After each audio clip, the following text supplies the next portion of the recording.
has claimed victory in the country's first election since the 2024 uprising, positioning itself to form the next government and potentially reshape Bangladesh's political landscape after years of intense rivalry and disputed polls. The Election Commission said the voters' turnout in Thursday's election stood at 59.44%. More than 127 million voters were eligible. Akhtar Ahmad, a senior secretary of the Election Commission, said that a majority of voters backed a proposal for constitutional reforms that was held alongside the election. The proposal included prime ministerial term limits and stronger checks on executive power. The Bangladesh Nationalist Party is headed by 60-year-old Tariq Rahman, its prime ministerial candidate who returned to Bangladesh in December after 17 years in self-exile in London. He is the son of former Prime Minister Khaleda Zia, who died in December. Hasina's Awami League was banned from contesting the election, in which Jamaat, the Islamist party, came second.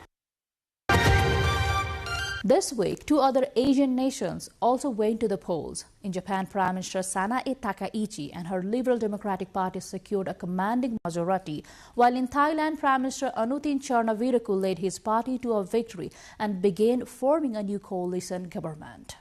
In Japan, Prime Minister Sanae Takaichi and her Liberal Democratic Party won a commanding majority in the lower house's election, giving them unprecedented legislative power. The victory marks a historic landslide for the ruling coalition, weakening opposition parties and solidifying Takaichi's mandate to push forward her policy agenda.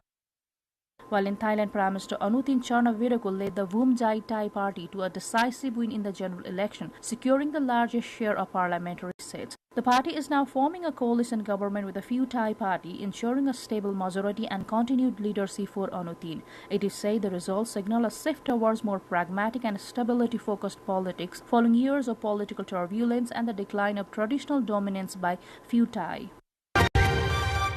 From politics to policy now, in the United States, President Donald Trump has reversed a key Obama-era scientific ruling that underpins all federal actions on curbing planet-warming gases. The White House called the reversal the largest deregulation in American history, saying it would make cars more cheaper.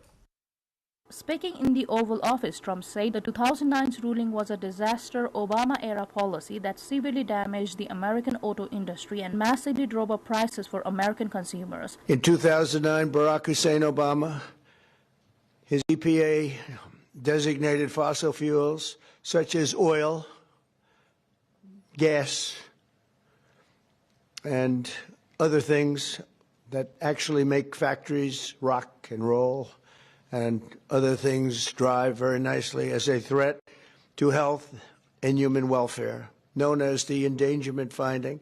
This determination had no basis, in fact, had none whatsoever, and it had no basis in law.